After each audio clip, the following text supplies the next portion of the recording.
हाँ जी बच्चा पाड़ी, वेलकम बैक। बेटे पिछली क्लास में हमने कुछ बेसिक बेसिक चीजें देख ली थी। Factor income, transfer payment, stock flow, economic good, non economic good. अब उन्हीं चीजों का इस्तेमाल करके अब हम अगला टॉपिक बेटा कवर करेंगे, basic concepts of national income.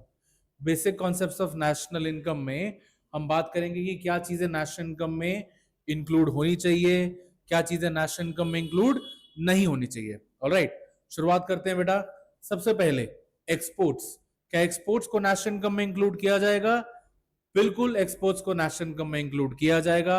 Export एक बायलैटरल एक्सचेंज है, एक्सपोर्ट फैक्टर इनकम है, तो इसीलिए ये नेशनल इनकम में इंक्लूड किया जाएगा। उसके बाद इलीगल एक्टिविटीज से जो पैसा आता है, इलीगल मनी, क्या इलीगल मनी को नेशनल इनकम में इंक्लूड किया जाएगा जी? बिल्कुल नहीं किया जाएगा। कॉमन सेंस वाली बात है जी। Illegal money not included in national income. Then death duty. ये इतना खतरनाक नाम क्यों है इसका? क्या है डेथ ड्यूटी? मतलब क्या होता है डेथ ड्यूटी का जी? डेथ ड्यूटी होता है बेटा जो टैक्स आप पे करते हो प्रॉपर्टी के इनहेरिटेंस पे। Death duty is what? Tax paid on inheritance of property, उसे कहते हैं बेटा डेथ ड्यूटी। और आपने लास्ट क्लास में पढ़ा था कि टैक्सेस क्या होते हैं? Transfer payment. All taxes and duties without any exception are what? Transfer payment. तो डेथ ड्यूटी भी एक तरह का टैक्स ही है, इसको नेशनल इनकम में इंक्लूड इसीलिए नहीं किया जाएगा। ऑलराइट, अगला विंडफॉल गेन। विंडफॉल गेन क्या होता है जी? विंडफॉल गेन, अचानक से पैसा हाथ में लग गया, आप गए केबीसी, आपने दिया एक सुंदर सा जवाब, मिल गया आपको 7 करोड़ रुपए। तो एफर्टलेस गेन है विंडफॉल गेन। आपने लॉटरी में पैसा जीत लिया, रियलिटी शो में पैसा जीत लिया, इसके लिए आपने रिटर्न में कोई भी गुड्स या सर्विसेज प्रोड्यूस नहीं करे। आपने दिमाग लगाया केबीसी में, लेकिन मैं ये नहीं कह सकता ना आपने इतने रुपए का दिमाग लगाया, राइट? उसको मैं मोनेटाइज नहीं कर सकता। तो विंडफॉल गेन भी एक एफर्टलेस गेन होता है। It does not contribute to the flow of goods and services and it is not included in national income. Alright, इसके बाद कैपिटल गेन। कैपिटल गेन का मतलब क्या होता है?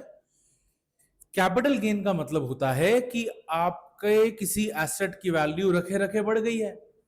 आपने गोल्ड खरीदा था 3-4 साल पहले 1 लाख रुपए का, आज उसकी वैल्यू हो गई है जी 1.5 लाख रुपए। ये 50,000 से जो वैल्यू बढ़ी है इस गोल्ड की रखे रखे, ये क्या है जी? Capital gain. ये जो 50,000 रुपए गोल्ड की वैल्यू बढ़ी है, क्या कोई नया गोल्ड आया है क्या? क्या कोई न्यू गोल्ड प्रोड्यूस हुआ है क्या? बिल्कुल भी नहीं। ये वही पुराना गोल्ड है, उसी गोल्ड की वैल्यू बस रखे रखे बढ़ गई है।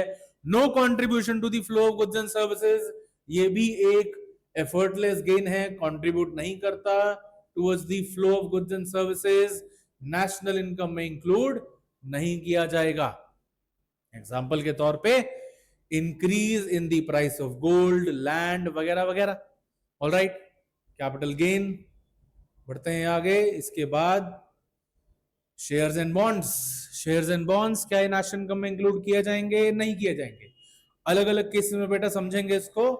सबसे पहले शेयर्स एंड बॉन्ड्स का खरीदना या बेचना, sale and purchase of shares and bonds, क्या ये नेशनल इनकम में इंक्लूड होगा? अब आप सोचते हो ऐसा कि सर बायलैटरल एक्सचेंज है, हमने पैसे दिए, रिटर्न में हमें शेयर मिला, तो ये नेशनल इनकम में इंक्लूड किया जाना चाहिए। अगर आपने ये सोचा तो ठीक है, एज एन एमेचर आप ये सोच सकते हैं, बट ये सोचिए बेटा, वो शेयर पहले किसी और बंदे का नाम था, अब वो शेयर आपके नाम पे हो गया, कोई नया शेयर तो नहीं प्रोड्यूस हुआ ना। अब फिर यहां पर आप एक और चीज की बहस कर सकते हो, तो सर मैं राशन की दुकान से वो अंडे लेकर आया, अंडे मैंने फ्रिज में रख दिए, तो अंडे भी तो मेरे हो गए सर, अंडों का भी सेल एंड परचेज नहीं होना चाहिए इंक्लूड सर। भाई अंडों का कोई ओनरशिप का टाइटल थोड़ी है। अंडों में ये थोड़ी होता है कि आपने ये दुकानदार से अंडे लिए, उसने एक सर्टिफिकेट जारी कर दिया कि ये अंडे जो है आपको बिलोंग करते हैं। ऐसा तो कोई सर्टिफिकेट नहीं दे रहा ना वो अंडों का, राइट? तो इसलिए वो जो है सर्टिफिकेट ऑफ ओनरशिप उसका काउंट नहीं होता। Buying and selling of ration पानी ये वो अपने घर कराज के लिए वो इंक्लूड होगा, वो बायलैटरल एक्सचेंज है। लेकिन buying and selling of shares में क्या हो रहा है, वो शेयर पहले किसी और बंदे के नाम था, अब आपके नाम पे हो गया है, सिर्फ ओनरशिप ट्रांसफर हुई है, कोई नया शेयर तो नहीं प्रोड्यूस हो गया, राइट।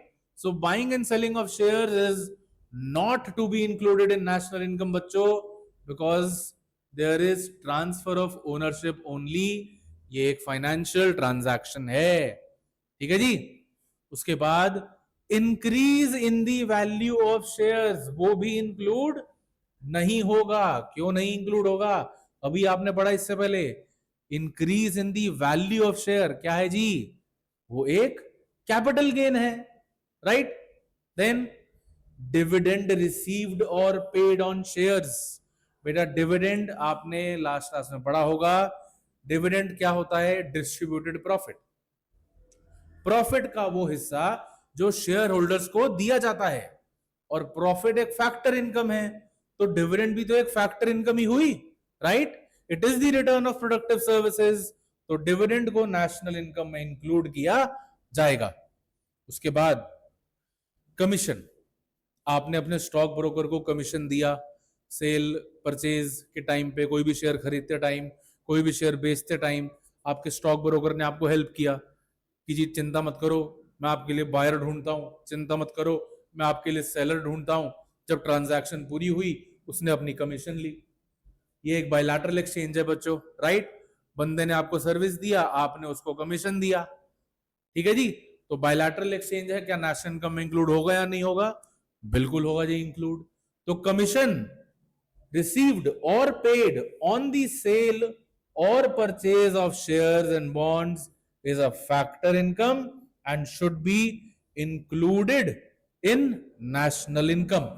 All right जी, shares and bonds बहुत इंपॉर्टेंट है इसके केसेस, प्लीज मेक श्योर आप इसका स्क्रीनशॉट लेना चाहें तो ले सकते हैं। बहुत बढ़िया जी, बढ़ते हैं आगे। लैंड, क्या जमीन का खरीदना बेचना, sale and purchase of land and building, क्या ये नेशनल इनकम में इंक्लूड किया जाएगा या नहीं किया जाएगा। सेम भैया जो शेयर्स में पढ़ा वही लॉजिक यहां अप्लाई करेंगे। लैंड का सेल एंड परचेज में भी क्या हो रहा है, सिर्फ ट्रांसफर ऑफ ओनरशिप हो रहा है, कोई नई जमीन तो नहीं बन रही है, correct. Sale and purchase of land should not be included in national income because this is transfer of ownership only. क्या जमीन की वैल्यू बढ़ना, क्या वो इंक्लूड किया जाना चाहिए, increase in the value of land, नहीं। क्यों नहीं किया जाना चाहिए, बिल्कुल ठीक जवाब दिया बेटा आपने, ये एक कैपिटल गेन है और कैपिटल गेन नेशनल इनकम में इंक्लूड नहीं किया जाता। Capital gain should not be included in national income. Then मान लेते हैं कोई खाली प्लॉट है जमीन का, उस खाली जमीन के प्लॉट पर आप एक बिल्डिंग बना रहे हैं, construction of a building on a land, वो बिल्डिंग पहले नहीं थी अब है, आप कैपिटल फॉर्मेशन कर रहे हो, तो क्या ये कैपिटल फॉर्मेशन नेशनल इनकम में इंक्लूड होगा या नहीं होगा, बिल्कुल होगा, क्योंकि ये न्यू एडिशन है, राइट। इसी तरह से आपने अपनी बालकनी को एक्सटेंड करके आपने अपने पुराने फ्लोर में एक नया रूम ऐड कर लिया जी, correct. I am talking about constructing a new room in an old floor, वो पहले नहीं था रूम, अब एग्जिस्ट करता है वो रूम, आपने फिर से कैपिटल फॉर्मेशन कर दिया, क्या ये नेशनल इनकम में इंक्लूड होगा नहीं होगा, बिल्कुल होगा जी include. Construction of building on land और construction of a new room in an old building is a part of capital formation. It should be included in national income. ठीक है जी।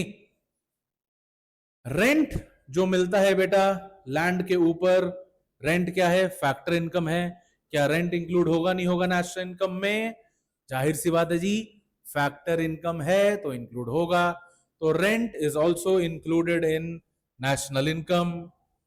आपने प्रॉपर्टी डीलर को कोई कमीशन दिया या as a property dealer आपको कोई कमीशन मिला किसी प्रॉपर्टी को खरीदते समय या बेचते समय, क्या वो नेशनल इनकम में इंक्लूड होगा या नहीं होगा, बिल्कुल होगा जी। आपने प्रॉपर्टी डीलर की सर्विसेज का फायदा उठाया, उसकी वजह से आपको कोई प्रोडक्ट मिला, तो आपको उसको कमीशन देना पड़ेगा। वो क्या है? एक बायलैटरल एक्सचेंज है।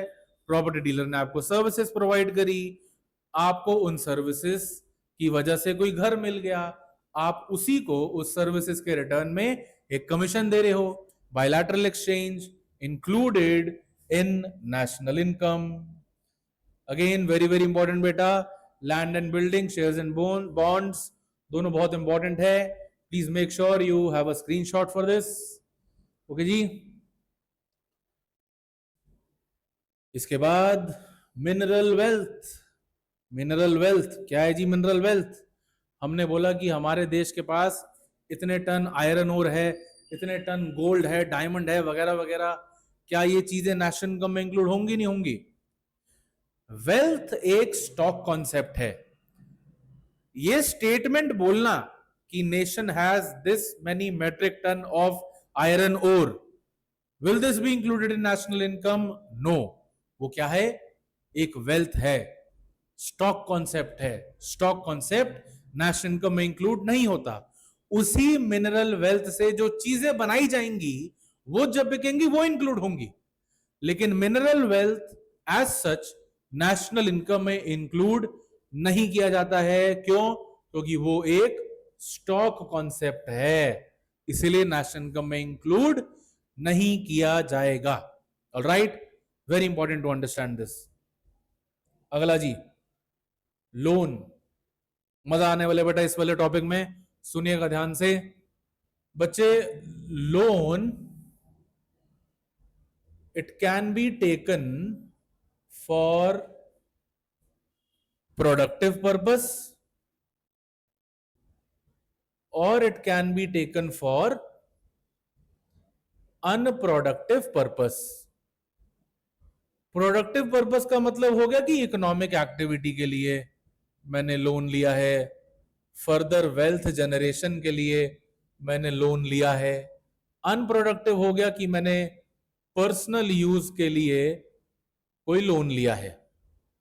बिजनेसेस जो हैं आमतौर पे प्रोडक्टिव एक्टिविटी के लिए लोन लेते हैं, और पर्सनल यूज या अनप्रोडक्टिव यूज के लिए हाउसहोल्ड्स और अक्सर गवर्नमेंट लोन लेती है। अब जी गवर्नमेंट कैसे लोन लेगी अनप्रोडक्टिव पर्पस के लिए? कि वेलफेयर एक्सपेंडिचर करने के लिए लोन लिया है, सब्सिडीज वगैरह बांटने के लिए लोन लिया है, ऐसा कुछ। अब आप लोन किसी भी पर्पस के लिए लो, आपको इंटरेस्ट तो सब पे देना ही पड़ता है, चाहे हाउस होल्ड लोन ले, चाहे गवर्नमेंट ले, बिजनेसेस लें, किसी भी पर्पस के लिए लें, सबको इंटरेस्ट तो देना ही होगा लोन के ऊपर। Interest which is paid by businesses on productive loan, उसको हम क्या कहते हैं? Interest on loan. Simple. Interest paid by household on unproductive loan, उसको हम क्या कहते हैं? Interest on consumer debt. Interest on consumer debt. और जो इंटरेस्ट गवर्नमेंट पे करती है अनप्रोडक्टिव लोन के ऊपर, बेटा जी उसे कहते हैं इंटरेस्ट ऑन पब्लिक डेट। इन दोनों को अगर मैं कंबाइन कर दूं तो उसे कहते हैं interest on national debt. Interest on national debt ये नेशनल इनकम में इंक्लूड नहीं किया जाता। अब जाहिर सी बात है, अगर interest on national debt include नहीं करेंगे तो उसके जो कंपोनेंट्स हैं वो भी तो नहीं इंक्लूड होंगे ना। तो ना ही इंटरेस्ट ऑन कंज्यूमर डेट, ना ही इंटरेस्ट ऑन पब्लिक डेट, ना ही इंटरेस्ट ऑन नेशनल डेट, ये तीनों नेशनल इनकम में इंक्लूड नहीं किए जाते। सिर्फ जो इंटरेस्ट ऑन लोन है केवल ये नेशनल इनकम में इंक्लूड किया जाता है। ध्यान रहे बच्चों, न्यूमेरिकल्स में ऐसा आ सकता है, आपको इंटरेस्ट मेंशन किया जा सकता है 3-4 जगह। ध्यान देना, इंटरेस्ट ऑन लोन की बात हो रही है या इनमें से किसी की बात हो रही है।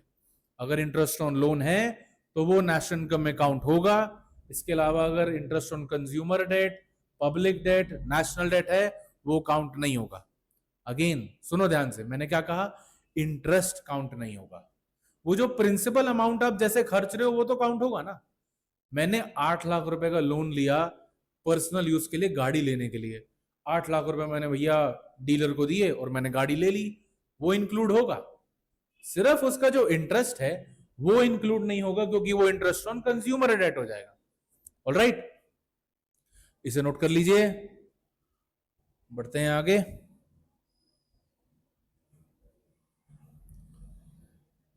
ये कुछ examples, loan taken bye mister सार्थक फॉर हिज मैरिज। अब ये शादी के लिए लोन लिया है, it is what, unproductive purpose. हालांकि बहुत फायदे हो सकते हैं शादी के, लेकिन इकोनॉमिक्स की भाषा में तो अनप्रोडक्टिव पर्पस ही है जी। उसका interest will not be included in national income. Interest paid by miss Priya on loan which was taken to purchase a car. अब यहां लिखा जी प्रिया जी ने लोन लिया है गाड़ी खरीदने के लिए, मेंशन नहीं किया मैंने कि वो गाड़ी क्यों खरीदी है, प्रोडक्टिव या अनप्रोडक्टिव, तो मान के क्या चलेंगे, unproductive. It is unproductive purpose and उसका interest will not be included in national income. Interest paid by commercial bank to household. अब बच्चे यहां थोड़े से पता नहीं क्यों भौचक्के होते हैं कि सर ऐसे कैसे लिख दिया आपने, interest paid by commercial bank to household. अरे भाई, आपका भी तो बैंक में डिपॉजिट जमा है, कमर्शियल बैंक आपको उस डिपॉजिट के ऊपर इंटरेस्ट दे रहा है। कमर्शियल बैंक तो उस पैसे को प्रोडक्टिव यूज के लिए लगाता है ना, वो तो बिजनेस यूज के लिए लगा रहा है। So that is for productive purpose and it will be included in national income. Then interest paid by household to commercial bank. Household जब कमर्शियल बैंक को लोन देगा, क्यों देगा, हाउस होल्ड ने भैया ले रखा होगा लोन पर्सनल यूज के लिए, किसी ने नो कॉस्ट ईएमआई पे या कुछ परसेंटेज ईएमआई पे लैपटॉप खरीद लिया पर्सनल यूज के लिए, आईफोन खरीद लिया पर्सनल यूज के लिए। So that is the interest paid by household to commercial banks, again that is not included. फिर जी, interest paid by household on that loan which was taken for construction of the house. बेटे very very important, household जो loan के ऊपर interest देता है commercial bank को, सुनिएगा ध्यान से, जो इंटरेस्ट हाउस होल्ड देता है कमर्शियल बैंक को वो इंक्लूड नहीं होता। लेकिन अगर वो लोन हाउस होल्ड ने लिया है अपना घर कंस्ट्रक्ट करने के लिए, वो एक प्रोडक्टिव खर्चा माना जाता है और वो वाला इंटरेस्ट फिर नेशनल इनकम में इंक्लूड किया जाता है। ऑलराइट, प्लीज इस बात को ध्यान रखेंगे, ये पांचों एग्जाम्पल्स इंपॉर्टेंट है आपके लिए।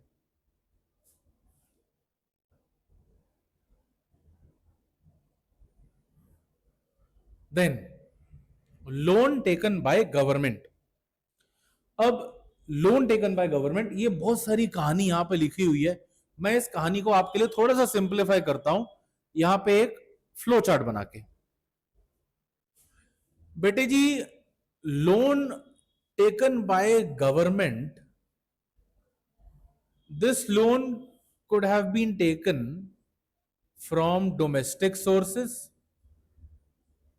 or this loan could have been taken from abroad।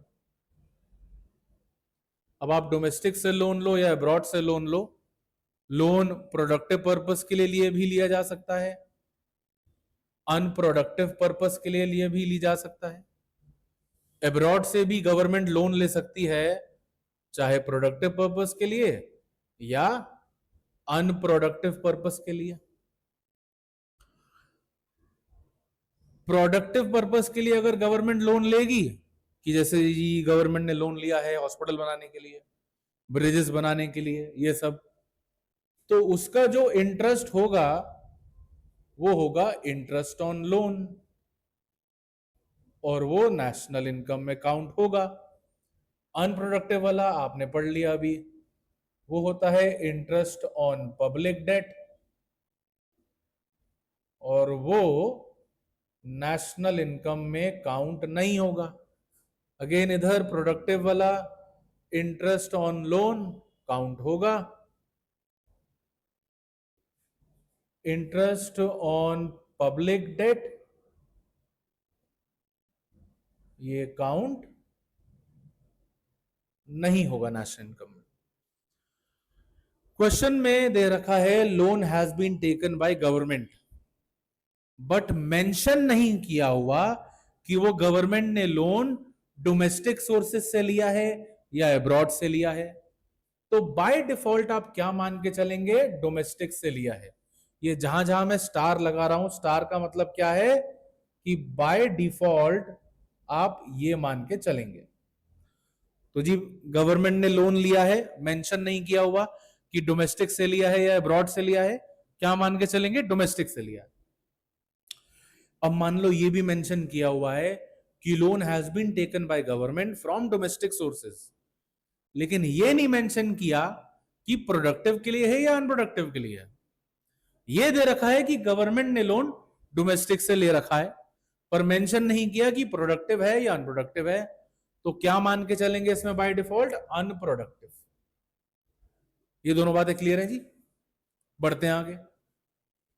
Mention किया हुआ है कि loan has been taken by government from abroad, लेकिन यह नहीं मेंशन किया कि अब्रॉड से जो गवर्नमेंट ने लोन लिया है क्या वो प्रोडक्टिव पर्पस के लिए है या अनप्रोडक्टिव पर्पस के लिए है। तो क्या मान के चलेंगे इस केस में, प्रोडक्टिव। ओके जी, यही बातें लिखी हैं आगे वाली स्लाइड में, पढ़ेंगे आराम से। अब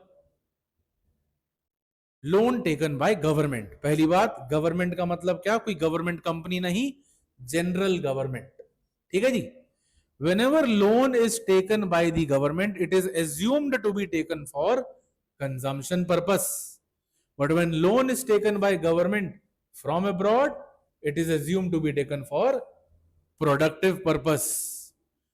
और अगर गवर्नमेंट कंपनी कोई लोन लेती है, गवर्नमेंट कंपनी अगर कोई लोन लेती है तो बेटा वो कंपनी है तो मान के चलेंगे क्या कि कंपनी ने लोन लिया है प्रोडक्टिव पर्पस के लिए। एग्जाम्पल के तौर पे interest paid by government on loan which was taken to finance war और कंट्रोल इन्फ्लेशन। बेटा वॉर, इन्फ्लेशन कंट्रोल ये अनप्रोडक्टिव है, इसको नेशनल इनकम में इंक्लूड नहीं करते। That is interest on national debt, याद रखेंगे ये। Interest paid by government on foreign loan, बेटा फॉरेन लोन, अब्रॉड से लोन लिया है तो मान के चलेंगे क्या है, प्रोडक्टिव है and it will be included in national income. Interest paid by government owned company to purchase a car, government owned company ने गाड़ी खरीदी है, वो तो ऑब्वियसली प्रोडक्टिव यूज के लिए होगी, it will be included in national income क्योंकि वो एक प्रोडक्टिव पर्पस के लिए किया गया खर्चा है। ऑलराइट, बढ़ते हैं आगे।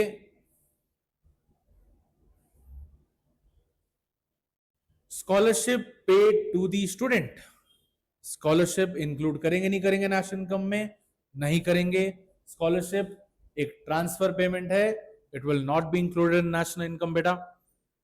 Examination fees paid by students, examination fees कोई बच्चा पे करता है तो रिटर्न में उसे सर्विसेज भी मिलती हैं।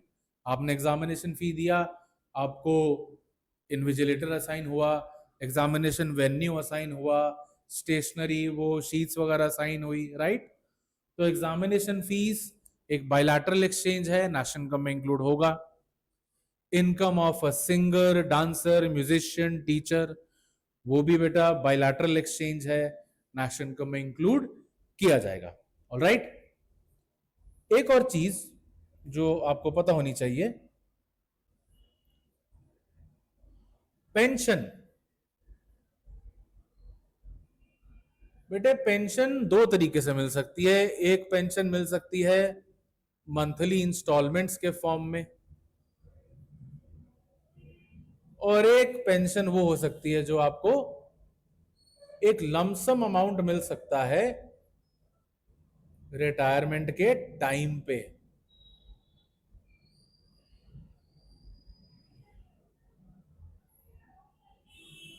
मंथली इंस्टॉलमेंट्स ये बेटा ट्रांसफर पेमेंट होती हैं, नेशनल इनकम में इंक्लूड नहीं की जाती। और अगर आपको लमसम अमाउंट मिल रहा है पेंशन का रिटायरमेंट के टाइम पे, ये फैक्टर इनकम काउंट किया जाता है, आपकी सैलरी में ऐड होके आता है और ये नेशनल इनकम में इंक्लूड किया जाता है। ऑलराइट, पेंशन के बारे में ये चीज ध्यान रखिएगा। उसके बाद बेटे हमने पढ़ा national income is what? National income is the income which is earned by the residents of a country in a given period of time. ये रेजिडेंट वर्ड का मतलब क्या है? क्या रेजिडेंट होना और सिटीजन होना एक ही बात है? नहीं, रेजिडेंटशिप एक इकोनॉमिक कॉन्सेप्ट है, सिटीजनशिप एक लीगल कॉन्सेप्ट है। हो सकता है मैं किसी देश का रेजिडेंट हूं लेकिन मैं वहां का सिटीजन नहीं हूं, राइट? तो नॉर्मल रेजिडेंट कौन होता है किसी भी देश में? A normal resident is a person who is residing in the country for more than a year. एक साल से ज्यादा हो गया उसको वहां रहते हुए, और उसका सेंटर ऑफ इकोनॉमिक इंटरेस्ट माने कि production, consumption, exchange, distribution mainly जो है उसी कंट्री में लाई करता है। ठीक है जी। Who is called the normal resident of a country? दो क्राइटेरिया। पहला, he should be staying in the country for more than a year, और दूसरा, उसका इकोनॉमिक इंटरेस्ट उसी कंट्री में लाई करना चाहिए। ठीक। अब जी मान लो कोई एक इंडियन पर्सन है जो इंडिया से बाहर रह रहा है, एक साल से ज्यादा हो गया, क्या हर सिचुएशन में वो इंडिया का नॉर्मल रेजिडेंट काउंट नहीं किया जाएगा? क्वेश्चन को समझिए दोबारा। मैंने कहा कोई एक इंडियन बंदा है, इंडिया से बाहर रहते हुए एक साल से ज्यादा हो गया, तो क्या इसका यह मतलब है कि वो इंडिया का रेजिडेंट बिल्कुल नहीं होगा? डिपेंड करता है। If an Indian resident is staying abroad for more than a year, but let's say वो एक साल से ज्यादा बाहर टूरिज्म के पर्पस के लिए है, या उसको एक साल से ज्यादा बाहर हो गया एजुकेशन पर्पस के लिए, he is representing the Indian government abroad for more than a year, या फिर वो मेडिकल ट्रीटमेंट के लिए बाहर गया है, इन सब केसेस में वो इंडिया का ही नॉर्मल रेजिडेंट रहेगा। Alright, an Indian staying abroad for more than a year for medical treatment, tourism, education, government duty continues to be the normal resident of India. समझ में आ गया आपको? ये होता है बेटा रेजिडेंट का मतलब। अभी के लिए इतना ही। अगले पार्ट में जाएंगे नेशनल इनकम के दूसरे टॉपिक्स की तरफ, जहां पे हम बात करेंगे double counting, current achievement, leisure time activity and production of goods and services for self consumption की। तब तक के लिए stay tuned and please subscribe. Thank you.